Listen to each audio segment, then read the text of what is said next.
Defense Minister Dominic Nitiwul has urged Ghanaians to steadfastly maintain the nation's peace and stability. He highlights that Ghana's peaceful reputation in West Africa has led to its selection as the host for the United Nations peacekeeping ministerial meeting starting on December 5, 2023. The Member of Parliament for Bimbilla made the comment during a press engagement emphasizing the significance of Ghana hosting the UN peacekeeping ministerial meeting for the first time in Africa. Citi News' Daniel Sakiti has more in the following report read by Bevelyn London. Anticipating more than 500 participants from around the globe, the Accra International Conference Center is set to host the United Nations Peacekeeping Ministerial Meeting, a pivotal high-level event held biennially. Attended by foreign ministers, defense ministers, and key stakeholders in peacekeeping, this occasion marks a significant milestone as Ghana becomes the first-time host in Africa.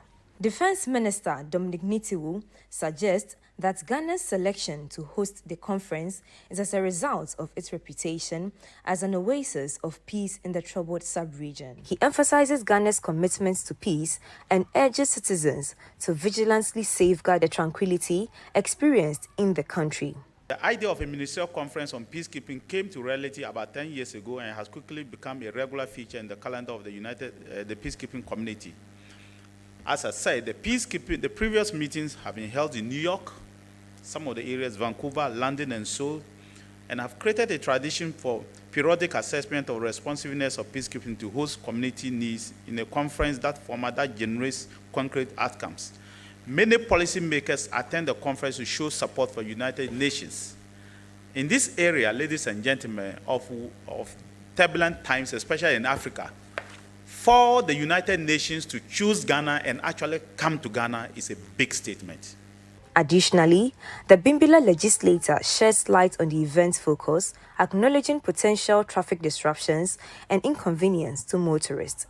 Judging from the preparatory program which started from Dakar and ended in Kigali, the conference will create the space for open, frank, and informed exchange of views on the challenges confronting peacekeeping and the options available for the revitalization of peacekeeping operations in many parts of the world.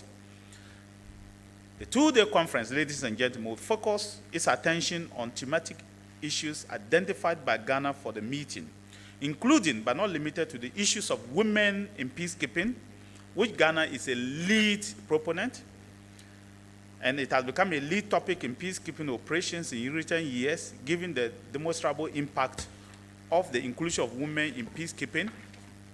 And as a country which has exceeded United Nations target on the inclusion of women in peacekeeping operations, Ghana is proud to instigate further discussion on the topic. In the midst of preparations, Information Minister Kojo Oppong Nkrumah mentions that Ghana aims to leverage on the conference to strengthen economic bilateral engagements with participating countries. There are a lot of bilateral meetings that may be requested by different countries that are showing up. The purpose is that whatever kind of cooperation or conversations need to take place between those countries will take place at those bilateral meetings. And the practice is that usually at these meetings, in addition to the main subject that is being discussed, if there are matters of interest between some countries, they will discuss those at bilateral levels. You do know that under President Akufo-Addo, Ghana's international relations is driven heavily by economic diplomacy. In fact, there's a whole bureau at the Foreign Relations Ministry that is responsible for economic diplomacy. And we take advantage of all platforms that we are on, whether it's football or tourism or defense, to have our necessary